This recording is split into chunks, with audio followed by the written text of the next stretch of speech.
I'm a little off and I can't stop. I'm a little lost and I've had enough. Every step and every tear, every heartbeat,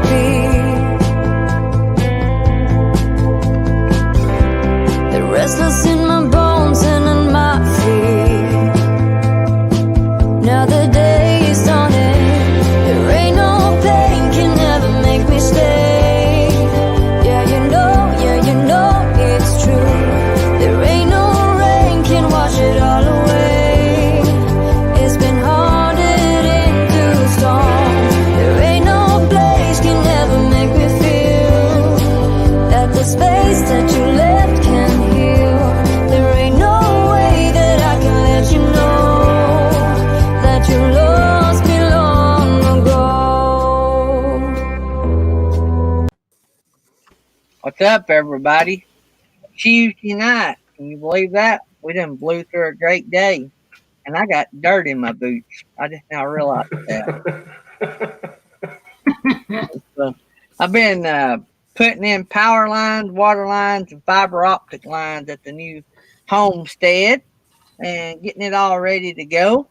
And Dad's got all that equipment, and he knows how to do all that. And so we were fortunate. Dad was at the plumbing store getting stuff, and the telephone company guys were there, and they do the fiber optic. They said, "Hey, you putting in a service?" Like, yeah. And he's like, "We'll be over there in just a minute, so don't cover that ditch up."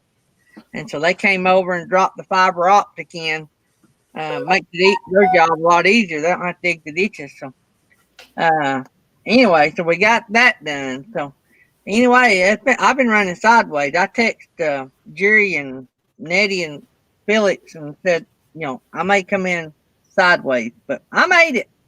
I missed all the other shows, but I made it. So we got Happy Place Camping, Nettie, Lisa, Thrifty Angler, Trouba Duo, Kenneth Oaks, Camping Therapy. I think I said Happy Place Camping. It's not Happy Place Camping. Avenger, RV Adventures in the house. Get on down here.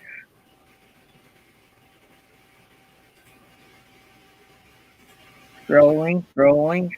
Did I say Trouba Duo? Trouba Duo's here. Jerry Holly's here. I'm sure I missed somebody because I'm scrolling pretty fast. Our Epic RV Adventure is in the house. Bob's Adventure is here. K&R Destination is here.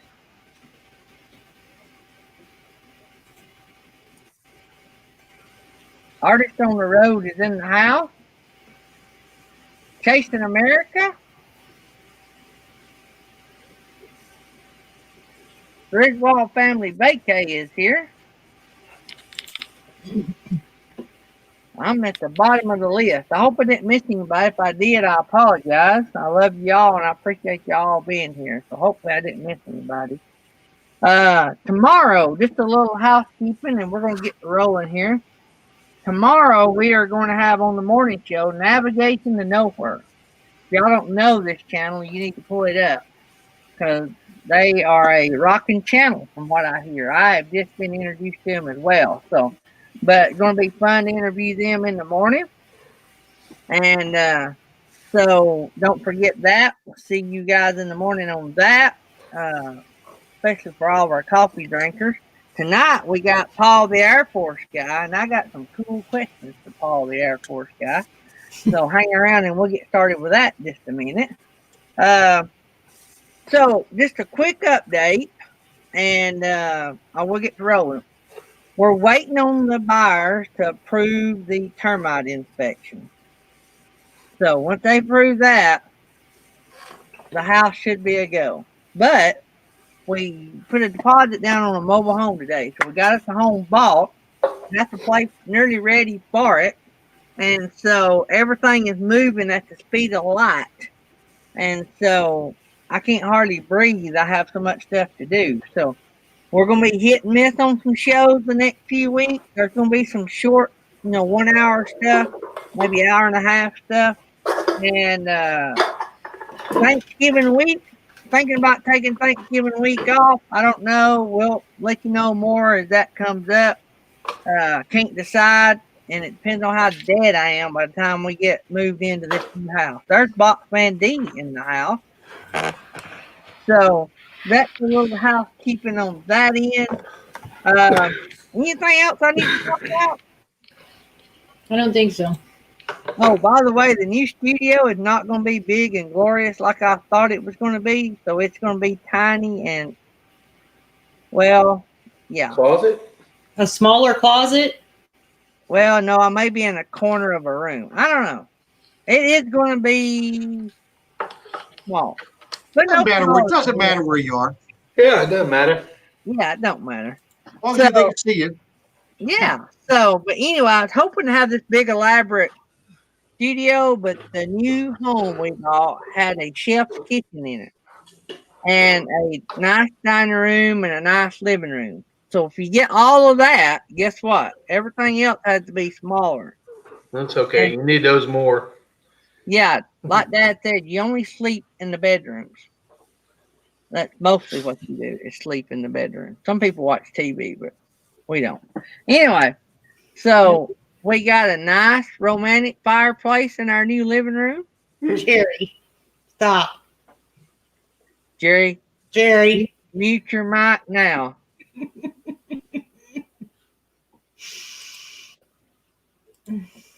Thanks, Alan Chitwood, for the 99-cent super chat. I appreciate that.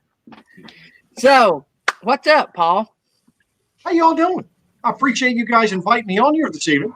We appreciate you being on. Oh, you got a heck of a guest list here. I'll tell you what. Well, we've had a few people. I don't know if you've seen the rundown. We've had a few people. You are one of the big guys, so we're glad to have you. Well, listen. I've been doing it a while. It amazes me. I watch. I come to a lot of other lives. You all get more people than I do. You guys are more interesting, right? I don't know about that. Felix just probably threatened their life, and they knew they better be here. I wonder every day why anybody shows up. Oh, yeah, it's good times. I remember when we started, it was just me and Jerry and I don't know, Mary Jones and 5 or 6 of us. Thin Blue Lane. A lot of times during the day, which back then you got to remember, some people were still working. This was pre-big shutdown. The show didn't really get big until everything got shut down. As far as I mean, over 10 people watching. Right. That's big to me. If you can attract more than 10 people during the day when everybody's supposed to be awake, at work, that's a pretty good deal. So how long you been YouTubing?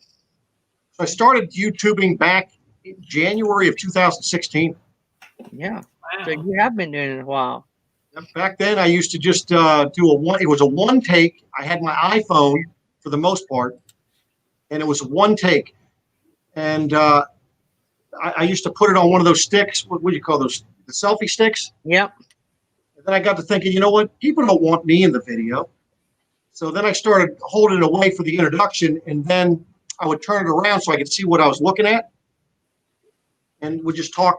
And it was just one take. Walk around the outside, the inside, and was done. They were typically, 5 to 7 minute long. And it wasn't until I had a few times where somebody at work would videotape me with a camera. So there's a couple that, and I had a wireless mic, not many of those. But then I finally I broke down, got a camera. Then I got a boom mic.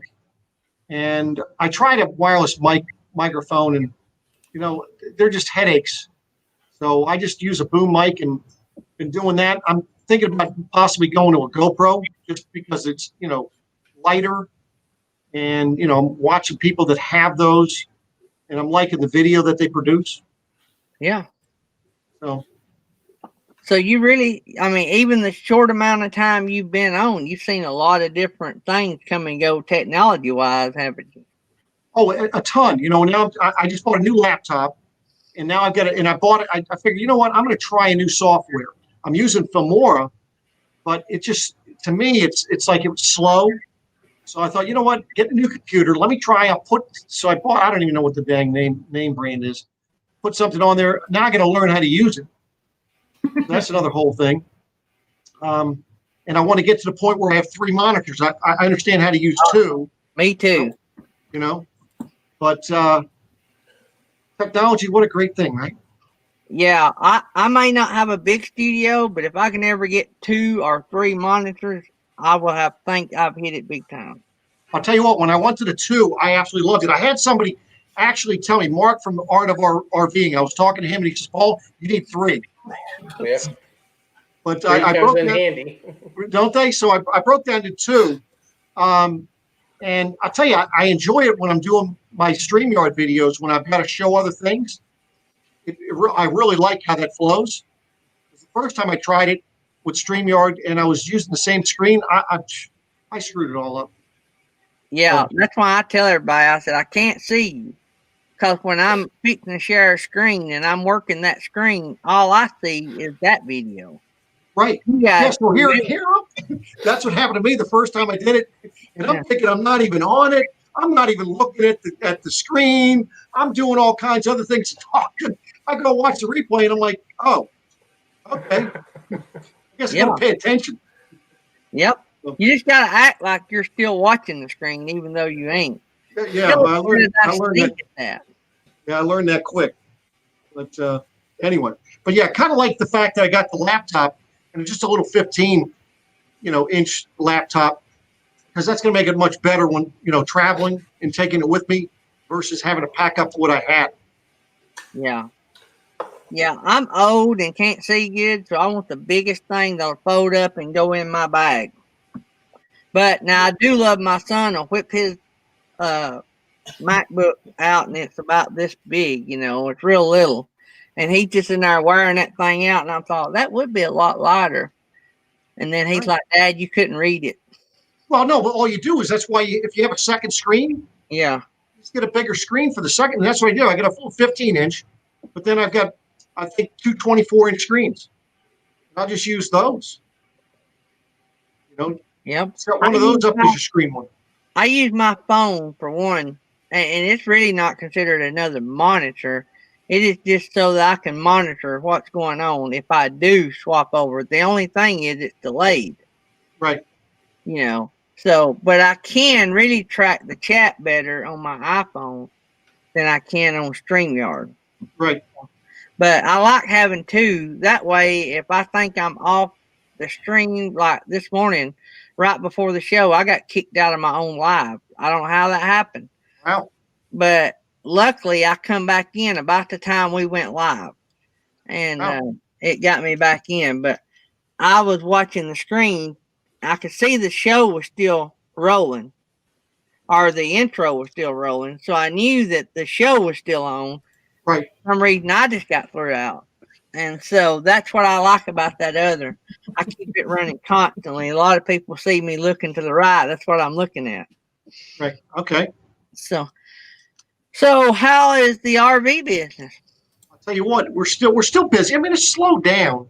We have a ton of units on order. I mean, I think the other day, Friday, we were talking about, we had like 126 units on order. Oh, I'm sorry, we had 126 units listed as sold. Of that, 62 of them were ordered units. Wow. So we still have a ton. But I think I still have, like, in November, I have three people that have ordered something. In December, I think I have 3 or 4. I have 1 for January. I think I have 2 for February. So we still have things on order. So are y'all still having issues with restocking inventory? So are y'all bringing orders?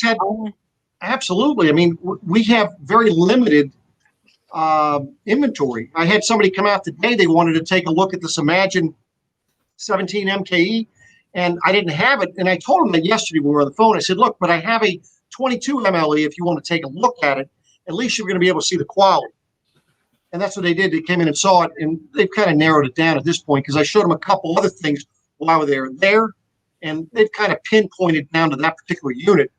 So they said they're going to make up their minds in the next week or two, and just put their name on one that we have coming in. Yeah, that's what we ran into with mobile home shopping. Same thing y'all are running through.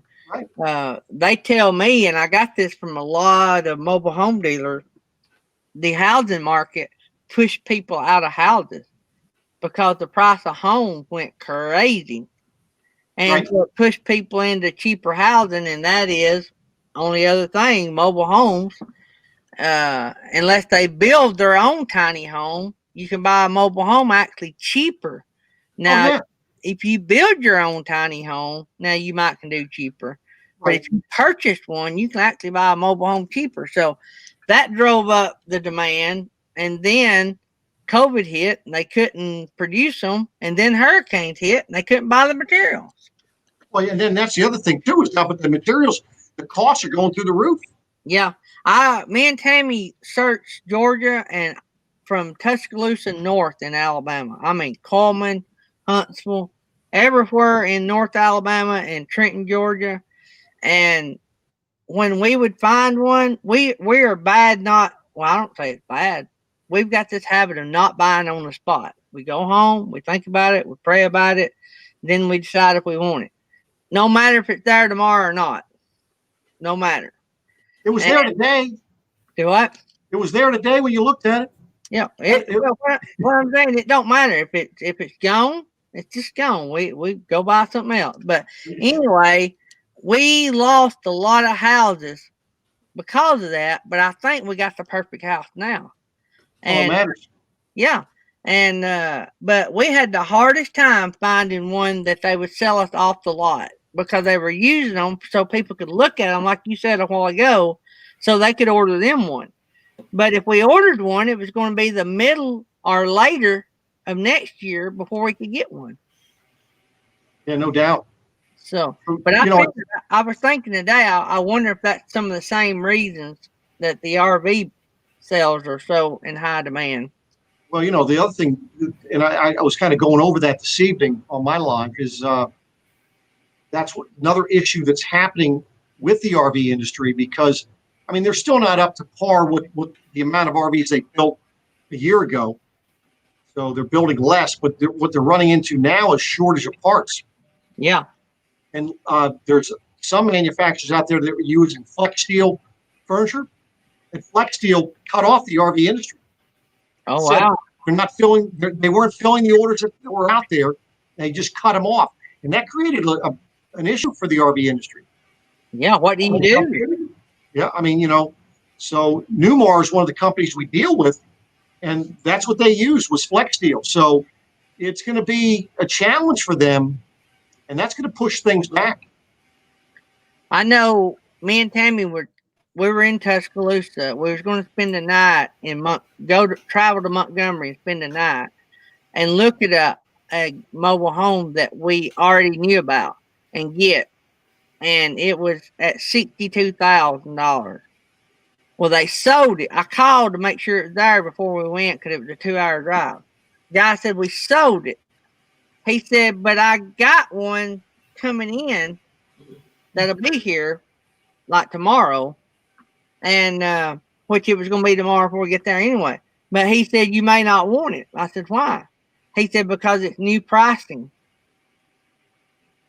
$7,000 more for that mobile home, 16 by 80. The difference in the cost to manufacture that from what they had on their lot to the one that they had ordered after all this mess started. Exactly. Yep. We were just told for any of our Winnebagos that are on the Mercedes chassis alone just got a $6,000 increase in price.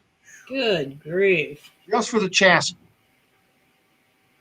So we've had 3 price increases since August from Grand Design. Wow. So it's crazy. I mean, they're minimal, but I mean, it's still price increase is a price increase, right? Right. Yeah. Well, I mean, especially just like that mobile home that we looked at, $7,000 priced me out of that house. $7,000, a lot of money. you know. But some things I learned about mobile homes that I know that crosses over into RVs that I was wanting to talk to you about tonight. I've noticed, and I think a lot of people, and I know you can verify this, they get caught up in the wow factor. I know in real estate, when I used to build and sell homes, they said if you win them at the driveway, you're over halfway there. If you win them in the kitchen, just go ahead and get the contract out.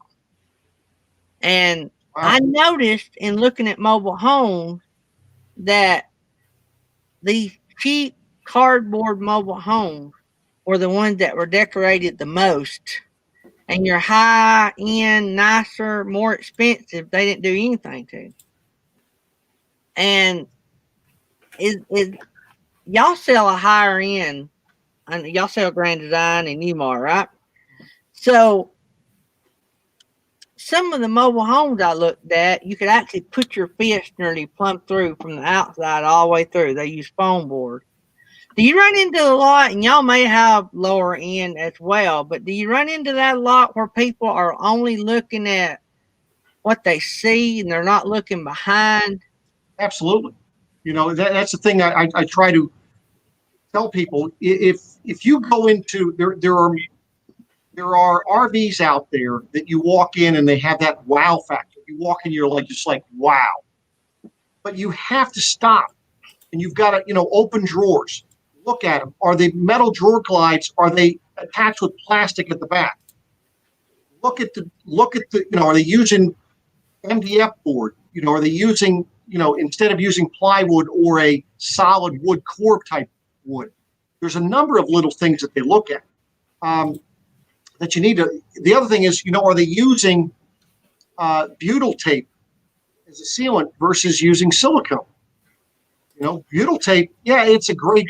It works fine, but you're going to end up replacing that sooner than you have to replace silicone. And the other problem with butyl tape, depending where you live, if you're out there and it's really, really hot, and some of you may have seen this, if they use that around the windows and doors and along the front, when it gets really hot, that stuff will run down the side of a camper, especially on the metal ones. So it's not as effective as some of the other manufacturers that are out there, what they do. Yeah. How do you walk? I know I used to sell cars. When me and Tammy first married, I sold cars. How do you walk that fine line, especially with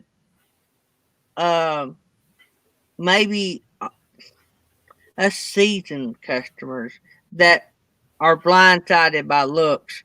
How do you walk that fine line of teaching but not coming across as pushing a higher end camper? How do I you just tell me, see, I've been doing this since 01.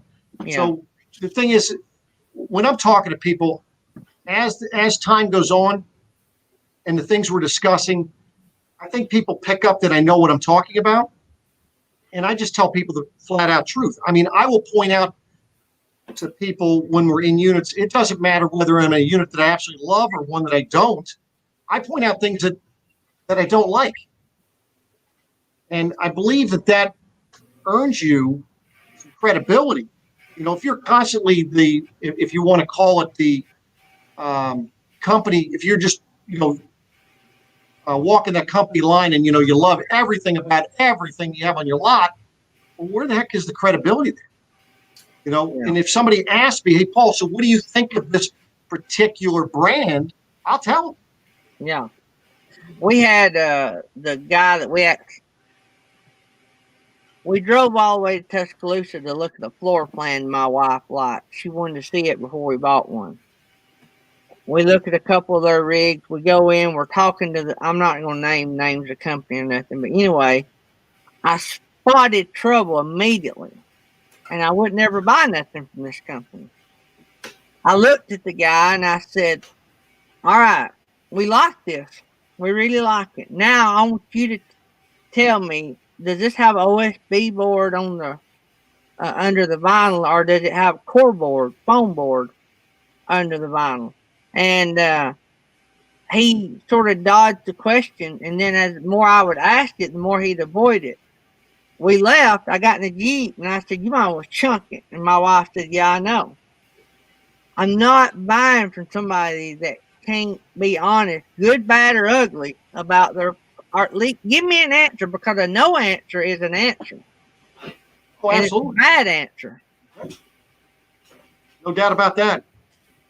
I'll usually, and I don't know, you may be the same way, but the home that we wound up buying, when I walked in, I started talking with. He used to actually be the owner. He's the manager now, and he started describing his mobile home to a T. That's a good sign when somebody is describing their mobile home or their RV to a T. They have nothing to hide. They're bragging about every feature. Is that the way it is in the RV business? Well, when you're dealing with somebody that knows their product, yes. There are many, in the RV industry, in some locations and at some dealerships, is no different than a car lot where there's just nothing but turnover. And fortunately for one, with the way we work is, in the event that we are in the business of whoever, the day they're picking it up, I am the one that's actually showing them how to use everything.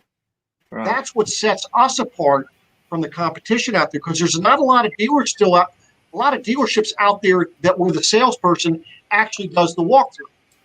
Right. I mean, I had because I knew somebody, it was a general manager of another dealer that did not handle Grand Design. He sent me down the person that does the walkthroughs at their dealership to buy a Momentum from him. So we're showing him one. We had to order one for him. I'm showing him one, and he tells me, well, Paul, he says, I hate these Swintech slides. And I said, why is that? He says, there's no manual override. I said, who the hell told you that? He says, our shop, our mechanics. I said, you got to be kidding me. And I showed him the manual override. He's like, oh, my God. I said, hold on here. I said, you don't know how these work, and you're the one that's doing the walkthrough? So, but that's what happens out there. And I see that a lot when I have people that have bought 3 or 4 campers from somebody else. Now I'm doing the walkthrough. Most of them don't understand, especially if it's a Swintech slide, they don't understand that. Most people don't understand how the automatic LP switchover works.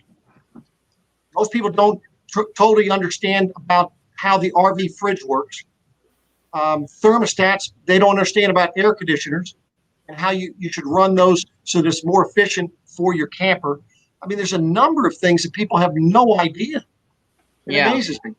I bragged on the guy we bought from. I bragged on him today over the phone, and really, we haven't done a walkthrough yet of him showing us, because I just bought it today on the phone. But I bragged on him for that very thing. There were some things he told me about I never thought to ask about. And that, to me, is a good salesman. And that, to me, shows that he's got a... But like you said, it meant something to me because I know a little bit about construction. Right. You could tell that to some people and they wouldn't have a clue, I'm sure. Thanks, Nettie, for the $5 tip. Thank RV Underway for the $5 tip or super sticker or something. I really don't know what it is, but it's in green and it's got a dollar sign on it. So thanks, RV Underway. I love dollar signs. I love 99 centers. I love all this stuff. No doubt about that. You know, and that happened. I've had people, I actually get people that call me that didn't buy from me to thank me for my videos. And they all say the same thing, is that they knew more about the unit than the salesperson when they went to buy it from them. Yeah, I don't like buying from people like that. Well, but see, and that's why I started my channel way back when. And I think my videos have become longer since I've been doing them, because I'm trying to show as much as I can and teach people about a particular unit. So if they're looking for that, if they want the most comprehensive video on the market, they can go to my channel. Typically, that's what I do. Yeah.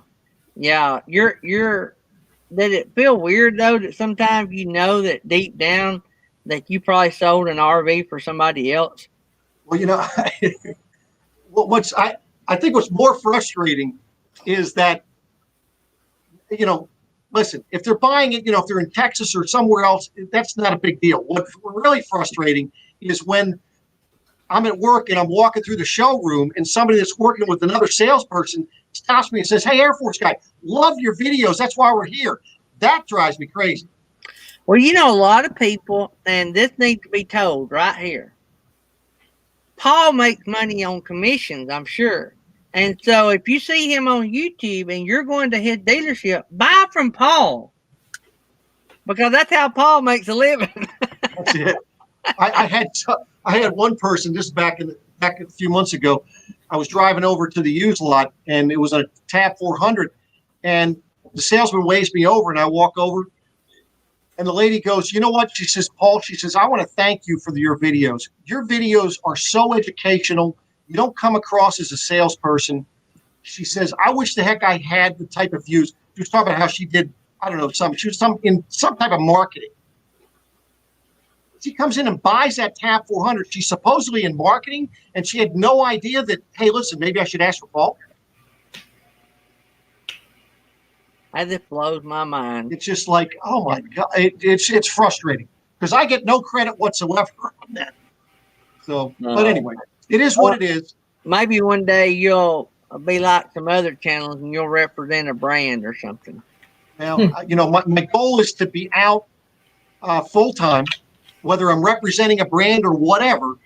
I just want to be out full time doing some videos, again, being more educational, and Right. that's the what I'm looking to do here in the near future. Tell us what brand y'all represent now. So we have in the towables, so we carry pop-ups, travel trailers, fifth wheels, motorhomes. So we carry them all, and also truck campers. So we have New Camp and Little Guy. We have Grand Design. We have Coachman Freedom Express and Coachman Spirit. We have Puma. We have XLR for toy haulers. We have, I know I'm probably going to miss something, but in the fifth wheels, we have Montana, Sprinter, and then, of course, we also have Grand Design, so the Reflection and the Solitudes. We have Momentum for both travel trailer toy haulers and fifth wheel toy haulers. In motorhomes, Class Bs, we carry Pleasureway, Winnebago, and Thor. In the Class Cs, we carry Thor, the Four Winds, and we carry Omni, which is Super C, and Mini Winnie from Winnebago. Then in A's, we carry Winnebago and Newmar and Hurricane. Wow. And we carry the Cirrus truck camper. Well, I'm looking forward to getting that here. They're finally coming out with one that supposedly is going to be half ton. It's going to be able to be on a half-ton truck. Now, keep in mind, ladies and gentlemen, before you get too excited about that, just like with a half-ton towable fifth wheel, doesn't mean it's half-ton towable fifth wheel, right? Right. Same thing with this half-ton supposed truck camper. Doesn't mean that it's going to fit everybody's half-ton truck. And one of the ones that we see constantly that come in, we get people that come in with the Toyota Tundras. Toyota Tundra has such a low payload. I mean, they're typically under 1,400 pound payload if you have the crew cab and all the bells and whistles. So, and I know that a lot of times these car salespeople, they tell you when you're buying a truck or whatever, oh, you're going to be able to tow whatever you want or do whatever you want. Don't believe them at all. So I think what their Cirrus New Camp is shooting to be at a dry weight of 1,500 pounds for this half-ton truck camper. Wow. So there's a booming industry, and it's been around a long time, but to me it seems like it's a booming industry right now, and that's the van lifers. I mean, true van lifers, like not these vans we see that Mama and Papa drive, but I'm talking about the decked out 170 with all-terrain tires, 2 and 4 wheel drive, BLM land kind of thing. Who's going to be the first one to jump into that market at an affordable price? Or, I don't know, or are they already somebody in that market? Well, I mean, define affordable, I guess that's relative. right? But I mean, what I'm saying is, if you hire your average van building company, it's probably your very most affordable package is probably 60, 80,000 plus the powertrain, the van. You know what I'm saying? right. But so I think from an affordability standpoint, and I guess it all depends on what you're looking for in the van, right? Yeah. Do you want a generator? What are you looking to operate in? You Right. you look at the Winnebago Solus, which is basically, when you look at it, that is very similar to what used to be. Remember the Vanagons, top? Yeah. Remember those? Yep. So very similar to that, and I think that's something that you can get into for under $100,000. So when you consider, because I think Vanagon's looking to come back out with something, and I'm sure. I mean, you go out, go look at trying to buy a Suburban nowadays. Oh yeah. Suburbans are like $80,000, right? Right. Well, heck, you could buy something that's fully functional with a kitchen, bathroom, and all this good stuff for about the same money, or maybe a little bit more. Yeah. But it sleeps 4 people. Yeah. So you think we'll see more people jumping into that market? oh my God, the Class B market is one of the hottest markets out there. And we carry the Winnebago. We have the Solus. We have the Travato. Then we have in the Winnebago, we also have the Rebel. And we have the Tolero by Thor. And we have the Pleasureway vans. And they have 3 or 4 different ones there. But the problem you have is, if you want one, you're going to be looking at a few months before you get one. And in some cases, it could be 6 months to a year before you get it. Wow. Because of demand, or they're just not producing many? Yeah, they don't build much. Most of them don't build much. And of course, they had a problem with the Mercedes chassis, because there was something with the EPA standards, and so they were at the docks here in Baltimore. And of course, they had to get across country. Well, there was something with the EPA standards, so it held them up for like 2 or 3 weeks. So that just delayed everything at the manufacturer that much further. Wow. So, what is one of the? Let me kick this question right quick. Okay. If you could, in other words, if somebody said they were going to hire you to represent a brand, and they're going to give you an RV as part of your package, what brand would you want to recommend, and what rig would you want? That's and that's the key too, because what brand would I want to represent? Because I would not, just like when I have product that's on my lot that I don't feel comfortable with, I don't particularly care for the company, I let my customers know. So first of all, I would not sell my soul to the devil just so that I could do that. Right. It would have to be a brand that I felt comfortable with. Right. Winnebago would come to mind. Grand Design would be one, and there's a few others out there as well. But there's some out there that I wouldn't even give it the time of day, because I would not want to be putting my name on something that I didn't feel confident and feel like that the company is taking care of the consumer. Right. So, what is one of the big things since you've been selling RVs? What is one of the best changes or improvements you've seen in the RV industry? Things, from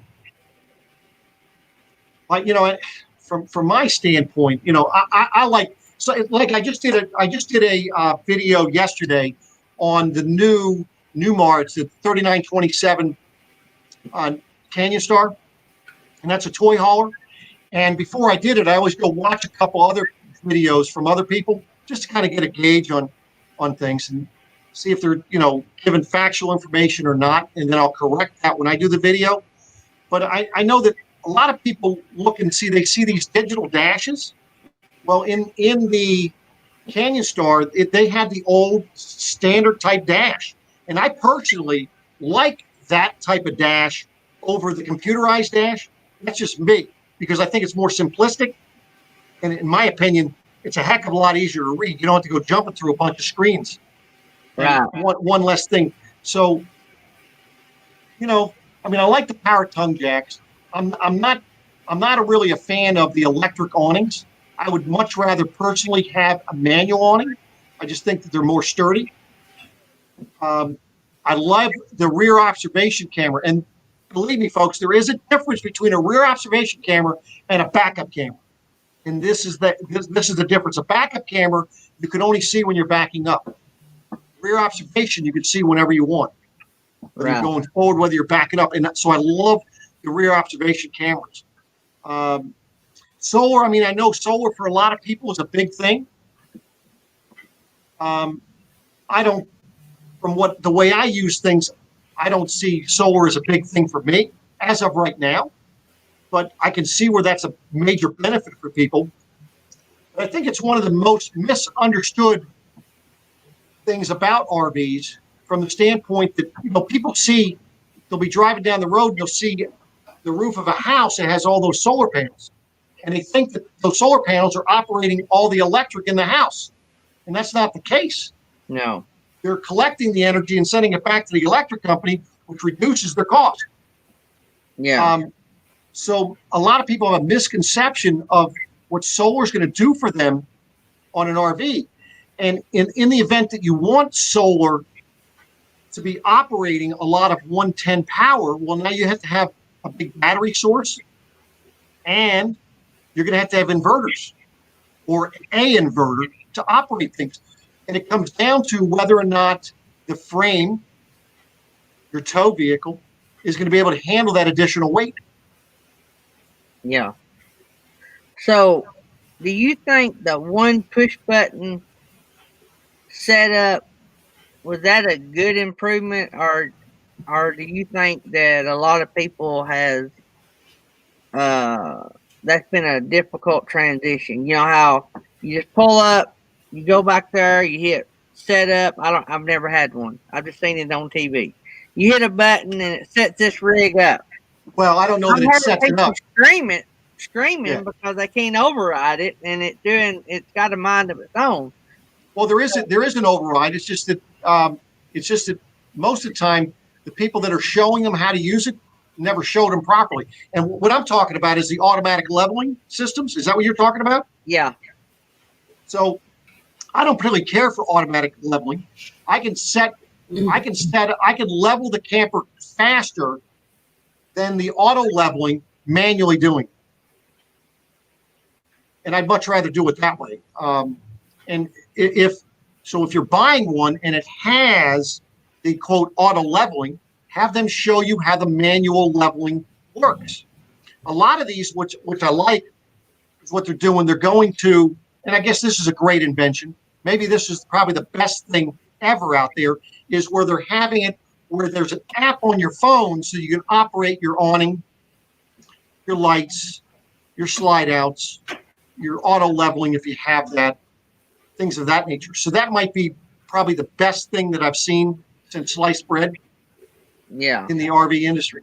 But have them show you that, because there is a manual way of leveling for the majority of RVs out there. Without naming company names, I know you're a class act, but without naming company names, what is some of the most horrific things you've seen in the lower end quality RVs come out lately? I think the number one thing, and I don't know that it's here's the thing. Just because something is less money, understand that you've got to have different levels of pricing in any industry. But I think what a lot of people fail to realize is that when you're buying these things, that there's maintenance that it comes with it. Right. And I think that's something that a lot of people fail to realize. And I think that some of these, well, I would say not necessarily a lot, but some of these problems that are out there that are happening, and I'm just going to give you, for instance, electrical issues that you may have with your camper. I think the majority of that, the consumer blames the manufacturer of the unit, whether it be a Forest River, a Thor, Winnebago, whatever. And that's misdirected because it isn't, Grand Design, Winnebago, Thor, Forest River. It's not them that is causing the issue. I would say that 9 times out of 10, the reason why people are having electrical issues with their campers is because of the poor electrical source at campgrounds. That is, in my opinion, the number one cause of issues out there with electrical problems in RVs. And people don't realize. And the reason why I say that is because I tell my customers, you don't need a surge protector.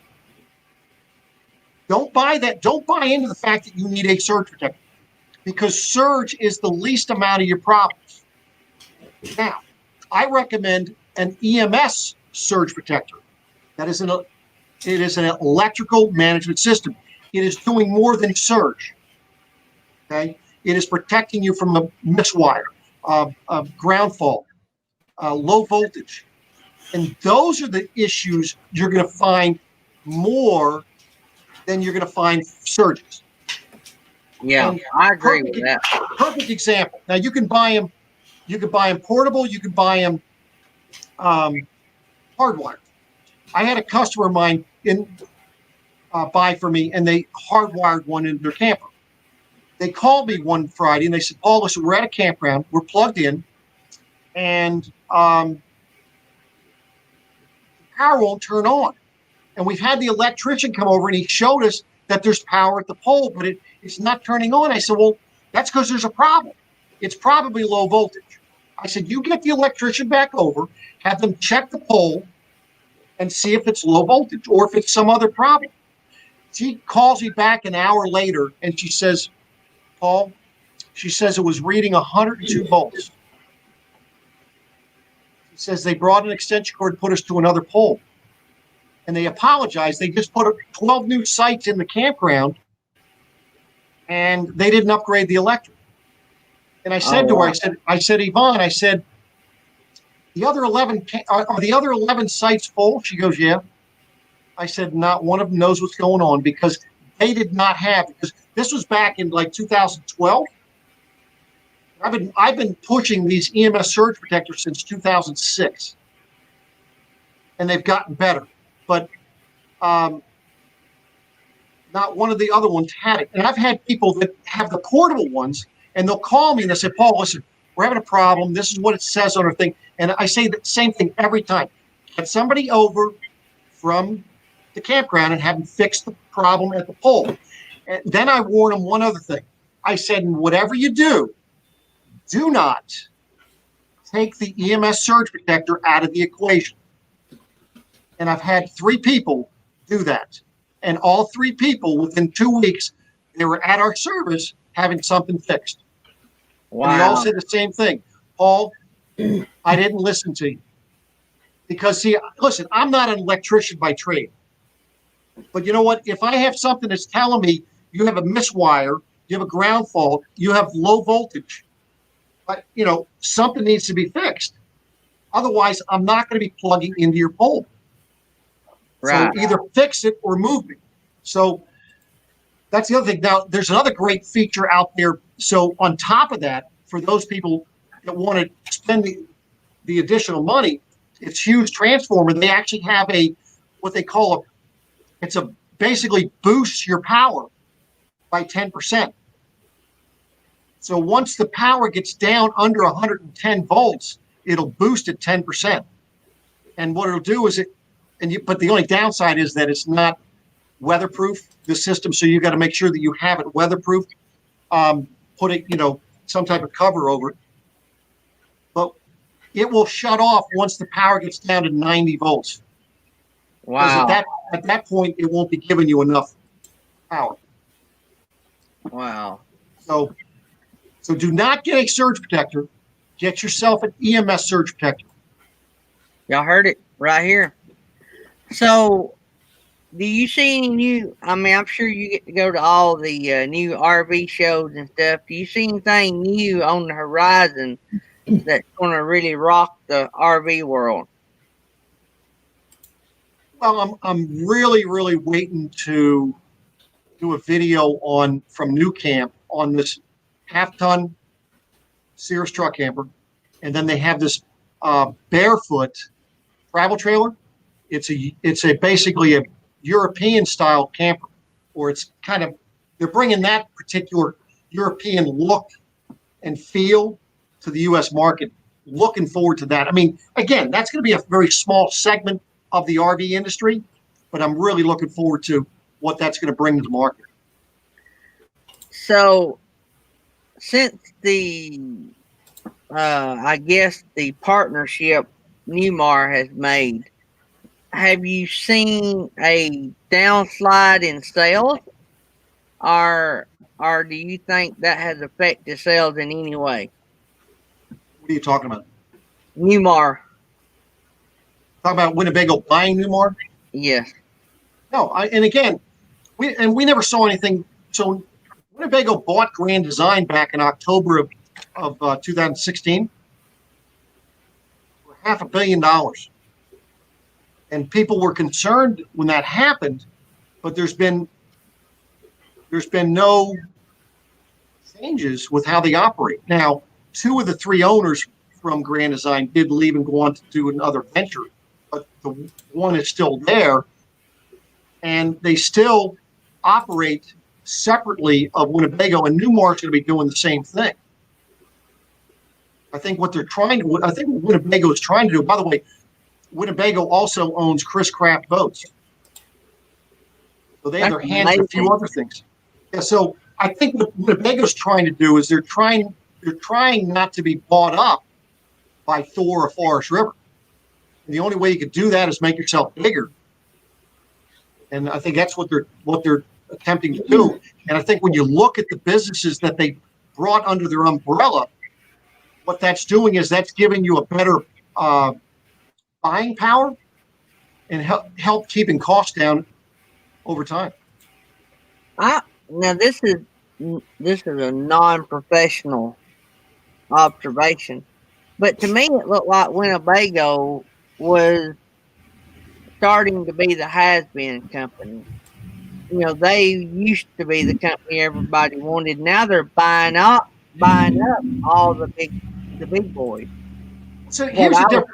Big boys. So, and I did a video about why Winnebago, and I was dealing with motorhomes. And this is something I talk to people when people come out and they're looking for a Class A or a Class C, and I'm showing them a Winnebago. So what I do on the Winnebago, and we have other brands on our lot, I talk about the construction in a Winnebago. When you walk in a Winnebago, you don't have that wow factor because they're not flashy. But if you understand how they're built and how they do things, and understand that it's going to last you a heck of a lot longer than buying an SOB, meaning some other brand. Okay. Right. Then I think that's what sways people. You know, we have a rental business with Beckley's Camping Center, and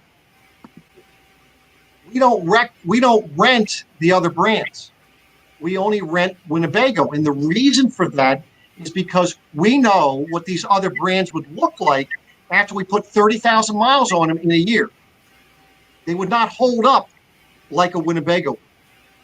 I got you. So, I mean, I know Winnebago, when you look at them, they're not like I would say flash and trash. They're not flashy, but they're very well built. And the difference is, as you have it long term, you have a more solid coach and something that's going to outlive you if you take care of it, right? Right. Do you think we'll start seeing the design of these other big companies blend into the quality of Winnebago and see something a little bit more presentable with with the Winnebago line. That's what I've been hoping. You know, when Grand Design, when they bought Grand Design, I was hoping that some of what Grand Design did was going to transition into the towable line with Winnebago. And I think some of the floor plans did, and some of the look did. And I was hoping, and I always hope that Winnebago's, their drivables would start having more eye appeal, but keeping up with the Winnebago quality. So, you know, I noticed even Winnebago's going out and going after these guys like Traveling Robert, and they brought a lot of attention to the towables. And I wonder, and I noticed that in the Mini Weenie, I noticed like his is lifted and all. It are they trying to appeal more to the BLM off road, maybe younger RVers? Are they Well, trying to shift? Seems like to me Winnebago's always been this older generation. right. Well, I'll tell you one thing. The difference with Winnebago is that they're actually being built by people that camp. I don't know if you've ever walked in a camper that was built by a manufacturer, and you look and you say, well, hell, this thing, the outlets are in the wrong place, or why didn't they do this? Why didn't they do that? Winnebago is designed by people that actually camp, so that, you know, when you expect an outlet to be in a certain area, it is. But I think with the micro minis, and by the way, that's what I camp in currently, is a micro mini. It's a 2106 FBS, and that is raised off the ground higher, but that's an adjustable axle that you have there. So if somebody did not like to have it that high, it can be adjusted to be down 3 inches lower. And if you wanted to take those big knobby tires off and put, you know, a more of a Street tire. Yeah, street tire, something that wasn't as aggressive, you could lower that by about 4 inches. Yeah. So that's a possibility. But there are people out there that, when you're looking at campers, and you might have seen this, you look at them, you're going, oh my God, that sewer drain is so dang low, or that stabilizer jack is so, aren't you going to rip that thing off? Or maybe the transition from the street into your driveway is a pretty steep one. The benefit of having those travel trailers that are raised up is for those type of occasions, or, you know, you're going off grid. So there's multiple reasons why they have it raised, in my opinion. Yeah. When I was watching Traveling Robert's review of his new Mini Weenie, that blows my mind. It caught my eye. It just seemed more made for somebody that was going to do the, you know, the BLM land kind of stuff, where it's a little Right. rougher, not your average KOA. I don't remember seeing anything in those lines that spoke that to me from Winnebago, and I wondered if that was an area they're going to travel down to more. Well, I think you're going to see that. You see that in the hike, which is more of a, they call it, I guess it's kind of like their teardrop. That's a more an off-road package, smaller camper. But, you know, when you jump up, when you go from the micro mini, then you go to the mini, and then you go to the Voyage. Then, you know, it's not like the micro mini or the hike, because that's a larger camper. Yeah. When I heard about the Newmar deal, I was only concerned to the point of I didn't know all the details. And the more I learned about the details, the more I felt comfortable. I don't own a Newmar, but you just hate to see legendary companies get bought up and trashed. You know, Sure. me and Tammy Absolutely. bought up a few companies, and we'd like to say that we made them better when we bought them. You know, we tried to, we integrated our style of doing things into those as we bought them and transitioned them into our company. And we always try to think that we made them better, and we grew. So I hope we did. But I've seen several big companies before get bought up, and then now they no longer exist. That was my worry with Newmar, because even though I'd never owned one, I admire the look. I love the history. I love when you walk in one. I've seen all the videos. I just could just picture myself driving one, and that was my fear. I love what I hear about basically sharing buying power. But is that been the biggest fear that you've heard of? Is if I buy this Newmar now, am I going to get the same quality down the road as that my friends have always got? Is that what you hear a lot of? I haven't heard any of that. Really? So it's been The good. first, but and I think that's because of who they are and how they operate. And I think in the announcement, I think they made that pretty clear on how they were going to be operating, totally independently of Winnebago. And I think what's going to happen, and hopefully what's going to happen, is that they're going to be able to expand Newmar's facilities, because there was back 3 years ago, I remember our management team, they went to a Newmar function and we ordered some units. Newmar came flat out and told them after this event, they said that, listen, we only build 2,500 units a year. That's it. And we got orders for 3,000. So there's going to be 500 units that were ordered that we're going to be cutting out. And we're going to be spreading it out throughout the dealer platform. So, that's great that they do that, so that they're not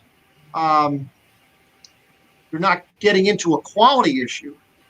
And I'll tell you, of all the plants that I've been to, let me back up and preface this here. Newmar, I think, they have a very unique way of doing business. What I loved about the way it was when I went there is the fact that in their plant, they have a conveyor belt that runs down the middle of the plant, and they'll have lines on either side of the conveyor belt, and it's covered they have a lid over the conveyor belt. The way it happens is when they move a coach out of the way, they'll open a door in the conveyor belt, they'll sweep all the debris from that spot into it, and it takes it out, puts it in a dumpster. They are the cleanest plant, or one of the cleanest plants I have ever been in. Wow. So it was phenomenal how they do that. And the Amish people there, I was there in January when it was ice and snow, and they're still riding their bikes and their horses and their buggies to work in the morning. And then, of course, they're leaving at 1, 2 o'clock in the afternoon, going home and attending to their farms and so forth. But they actually, at Newmar, they actually have stalls for the horses. They have bike racks for the bikes. I mean, it's amazing what you see when you go to these plants. Man, I like to see that. That sounds cool. So we had a question somebody asked in the chat, and you might, since you sell numerous brands, this might not be a question you want to answer, but I'm going to ask it, and you can say I'm going to stay away from that. What's your favorite brand today? If somebody asked you which C class you would pick, which would it be? Well, are we talking about now Class C? Are we talking about standard Class C? Or are we talking about a Super C? The question probably standard is my guess. Okay. Standard C. Personally, I would go with the Winnebago. Now, let me explain to you why. I've sold multiple different brands. The reason why I would go with Winnebago is because of the fact that they are a true manufacturer. There are so many, quote, manufacturers out there that all they are is an assembly plant. They buy a bunch of the additional parts, and they're just assembling it as it goes down the assembly line. Winnebago, the way that they build the unit is part of it as well. There's some brands out there that the walls are attached by the bolts, and that's what's holding the wall to the side, to the floor or to the frame. Whereas the way that Winnebago attaches the sidewall to the floor it's not the weight is not being held by the bolts. It's being held by a ledge. And then the way they integrate the walls with the roof. The fact that on the Mini Winnie, it's a one-piece fiberglass roof. It's not TPO. It's not rubber. But Winnebago also makes their holding tanks. They make their own cabinets. If they have a molded cap on the front, they make that as well, and they save that mold. When I was at Winnebago a few years ago, there was somebody that had a 1980s Class A motorhome that ordered a new plastic, their new dash, and Winnebago actually got the mold out from the 1980s, made him a new dash, and shipped it to him. Wow. Tell me what manufacturer could do that. Back about 5 years ago, we had a Class A motorhome, and we have one of the top service centers within probably a 200-mile radius. We had somebody with an SOB, remember some other brand. Get your mind out of the gutters, folks. But they hit a deer, and it was a Class A motorhome, and it was the big molded fiberglass front cap. Yep. Well, the manufacturer of that brand didn't make it, and who they subbed it to was no longer in business, so we had to recreate it, and it took us 6 months to do so. If it would have been a Winnebago, it probably would have been a 2-month wait versus 6. Trust me, I mean, there's many, many reasons, and you could watch. I mean, I did it on a Class A gas. Why Winnebago? But I'll tell you, if you're looking for one, go to the plant and watch how they're built, because that's where you'll see night and day. Because when they're together, you can't tell what Winnebago did different than Tiffin or versus Coachman or Thor or whatever. You can't. It just looks like a Class C motorhome. You can't see all the little differences that are done for them to build that. So Right. that's my answer. And I'm sticking to it, by the way. I would, of course, I watch a lot of stuff. When we looked for our rig, I knew I was not going to be able to park ours in a garage because our subdivision and all this, I was going to have to park it outside because I couldn't build a garage nice enough. You know what I'm saying? So I knew it was going to be parked outside. So I looked for a solid aluminum roof in my toy hauler, and that's why I went for the model I did and what I got. And so, do you think, what percentage of people you think that researches that much? Because I looked and looked and looked till I found the model, the year model, and the rig that I wanted, so I could get a specific thing that was going to help me maintain my RV. What percentage of people do you think are that specific? Well, I don't know that they're that specific, but I think that there's a lot of people that do a lot of homework prior to purchasing. But by the same token, we get a lot of people that'll call us on the phone and say, hey, look, we're looking for this floor plan. That's all we want. Do you have it? And, a lot of times we don't have it. And we'll just ask them, hey, why don't you come on out? Let's take a look around, and let's just make sure it narrow it down. And I would say that probably 70% of the time, they end up buying something else. That's what happened to me and Tammy on our mobile home. We wanted to split open floor plan, and we wound up buying a dining room, kitchen, living room all on one end with a hallway going to 3 bedrooms. Because everybody showed us everything, and we were nice and polite and agreed to look, we seen something that changed our mind. Right. That happens all the time. Yeah, I still had my specific things I wanted in a mobile home or whatever. Mm-hmm. It's just they showed me a design that I actually like better. And, exactly. So that's what I always tell people: come on out. Let's walk through it, and let's find out which ones are going to work for you. And let me give you my feedback, because when we're walking through it, I'm going to give you my pluses and minuses. From my vantage point, I play devil's advocate, and then you make an educated decision. Yeah. Yeah. I think that's a good thing. And I put a lot of time in looking. I do a lot of research and looking for whatever I buy. And what I don't know. I guess as a salesman, when you get somebody that comes in and says, "I've never owned an RV. I don't know what I'm looking for. I got $30,000." What do you tell that person? Well, first of all, it doesn't really matter how much money they have to start off with. I want to know, okay, what are you towing it or are you putting it somewhere? Right.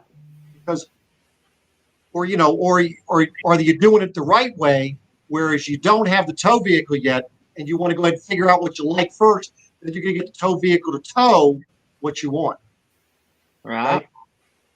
But again, there's a lot of questions that I need to find out from that individual. How do you plan on using it? How many people do you need to accommodate? What are you towing it with? Where do you plan on going? I mean, is this something you're going to just do weekends? You're looking to go live in it? There's a lot of different questions that I want to have answered to kind of get an idea. Then we're going to talk about, okay, what are things that you have in your mind that you feel that you want or need? So, and then we'll go out and take a look at some things, different floor plans, kind of get a gauge for what they like and what they don't like. The way I work it, which is, I think, a little different than most salespeople, is listen, I'd love to earn somebody's business the first time I meet them, but I realize that's unrealistic. Right. My thing is, I want to go ahead and make such an impression on that individual or that couple or that family that when and if they make up their mind that they want to buy, that they come back and see me. That's really my goal. I don't care whether they're buying today, next week, next month, next year. My thing is, I just want to make sure that I make an impression on them, and I know that I have multiple times with people. And listen, I realize I'm not going to win them all. It's just the way it is. But if I can give somebody some information so that when they go and buy, even if they didn't buy from me, they made an educated decision and something that they're going to live with a longer period of time, then I feel I've done a good job.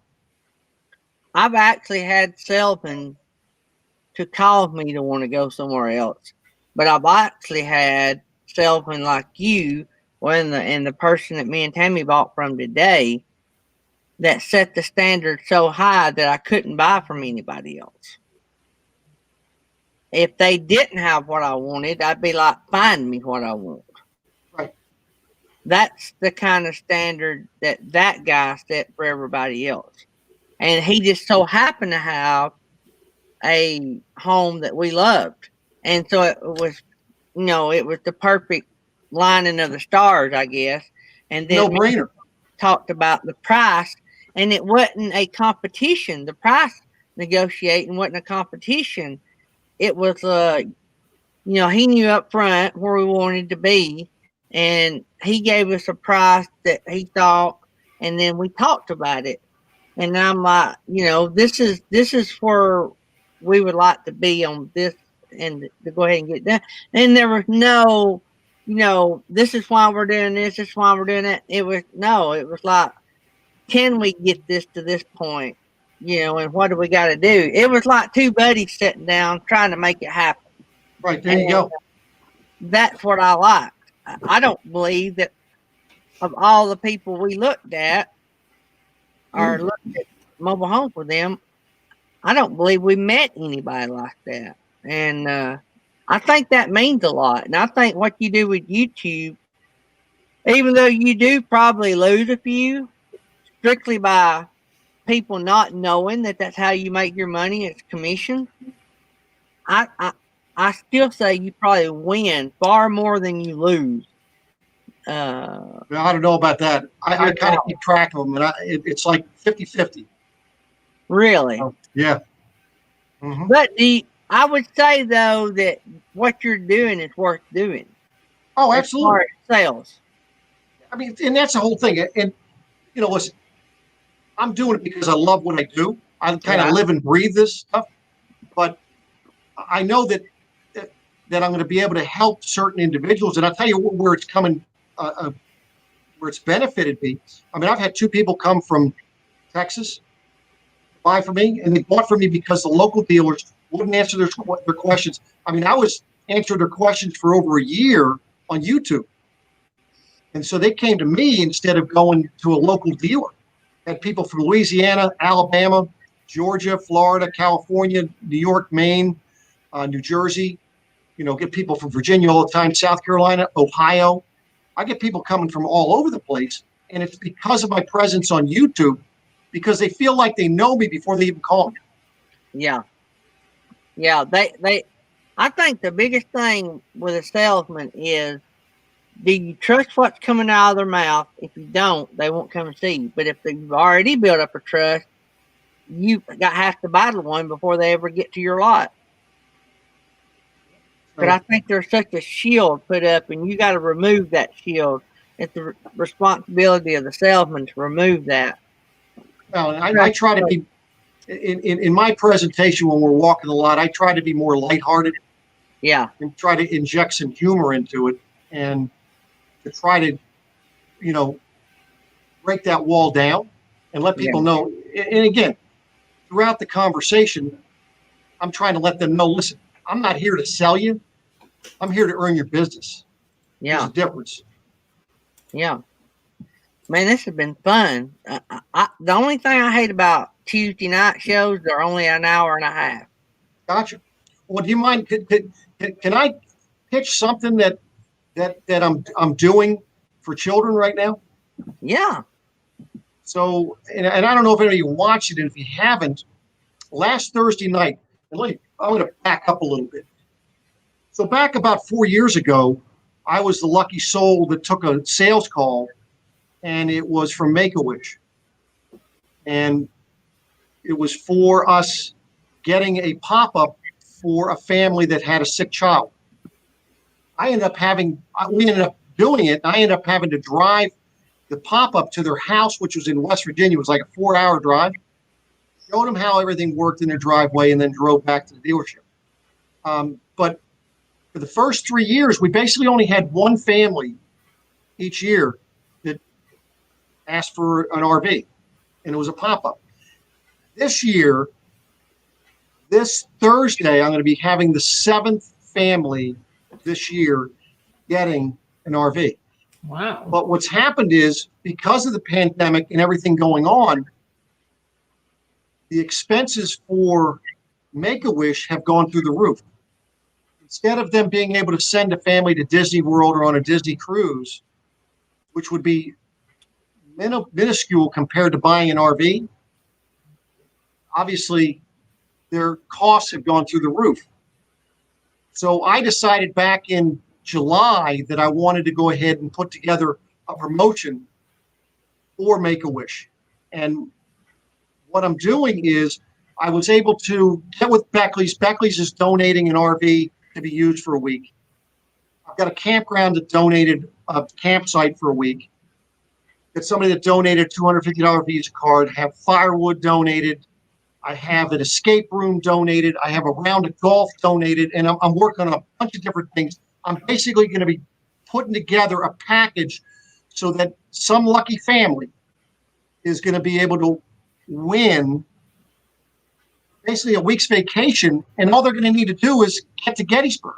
Now, in the event that somebody were to be flying in from out of town, I will personally pick them up at the airport in the motorhome and take them to the campground. So, and what does somebody have to do to enter this? All they need to do is donate $25 to Make-A-Wish. That's it. Wow. So my goal is, go ahead.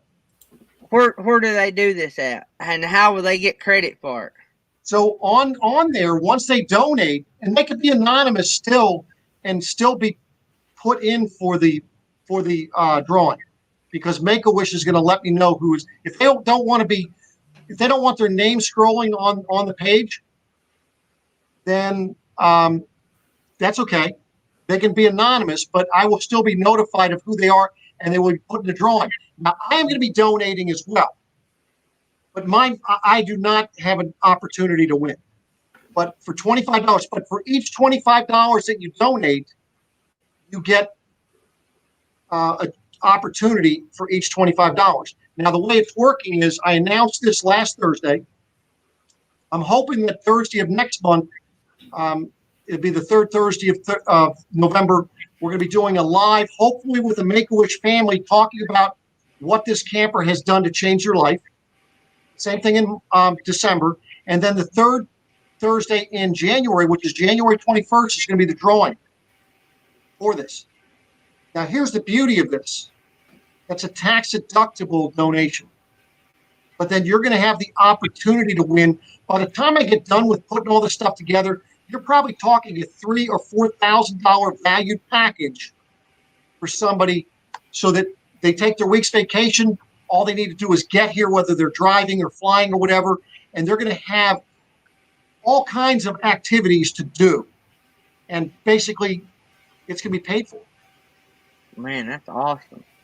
So now, what link do they go to? They go to Make-A-Wish, or is there a special link? So if they go to my video, and if you'd like, I can provide that for you. Of course, I'm on this, so I'm not going to be able to put it on here. If you'll put it in the private chat, click private chat, Felix will grab it, and then she can post it. Oh, private chat. Okay, gotcha. Let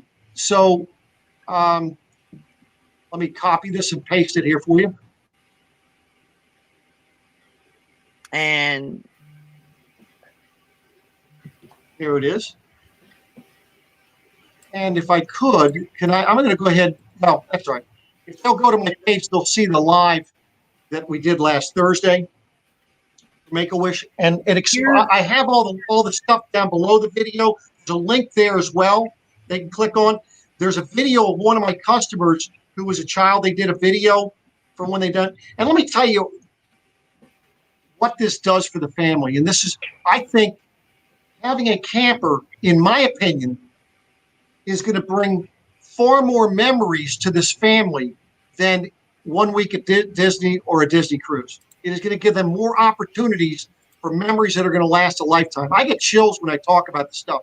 It is phenomenal. If you could see these children that are coming in and the families. I just delivered one last Tuesday, and the mother was in tears like 3 times. It is phenomenal what Make-A-Wish is doing for these families, and I'm just a small part of it.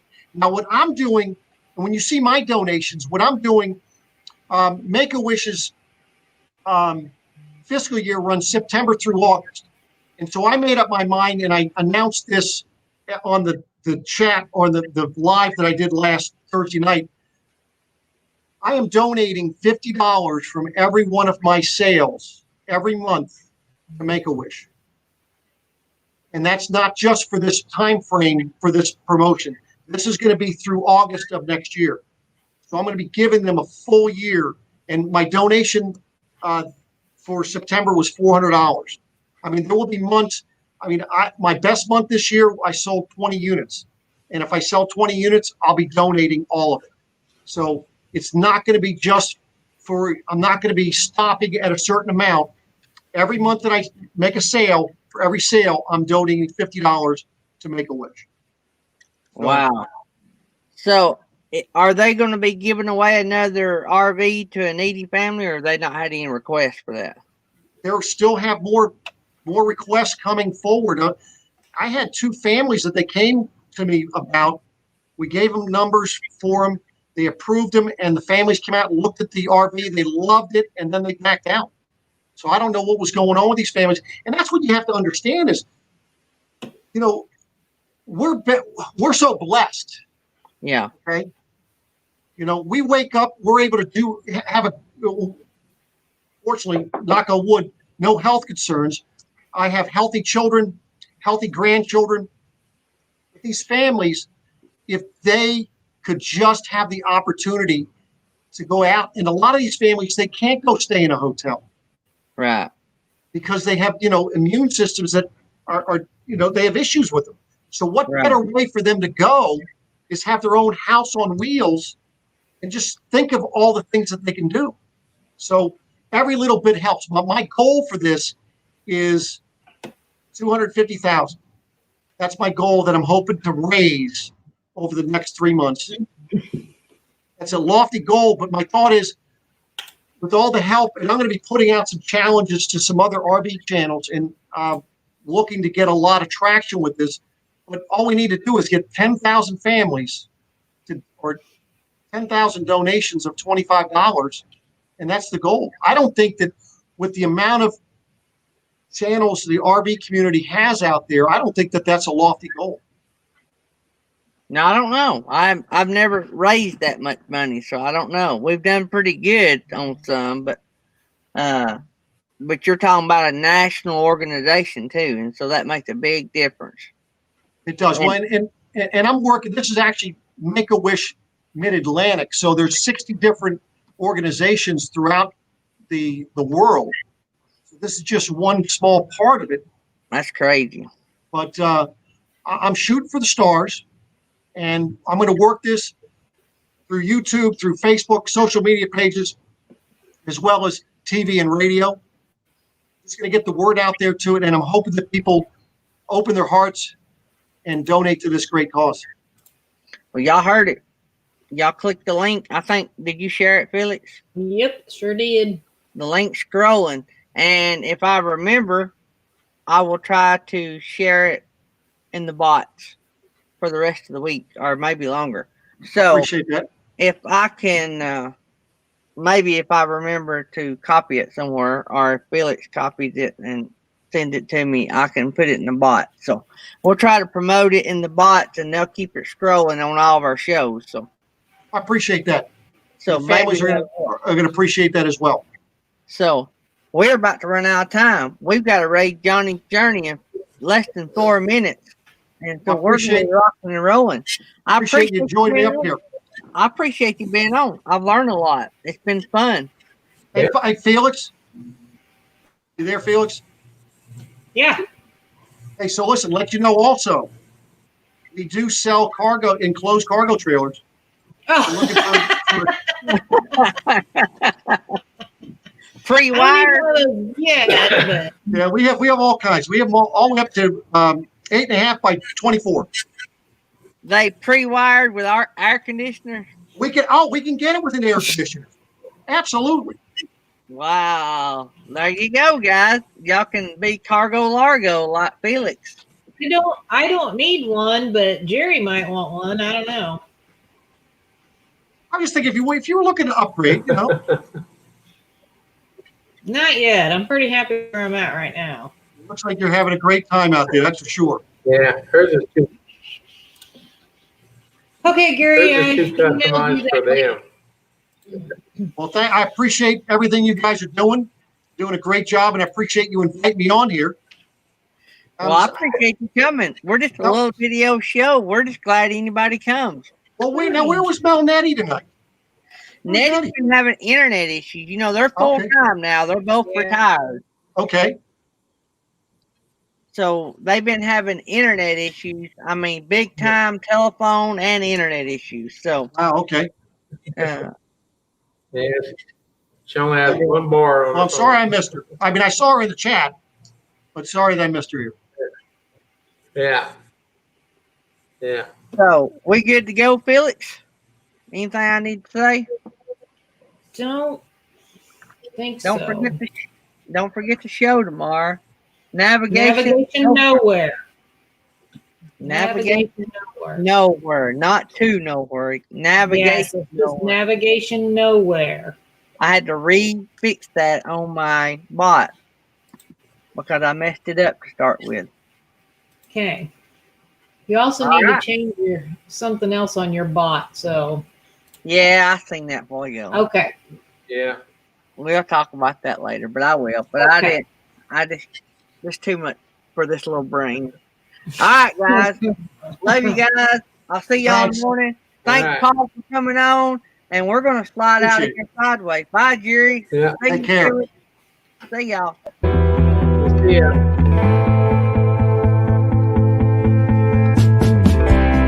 I'm a little off and I can't stop. I'm a little lost and I've had enough. Every step and every tear, every heartbeat,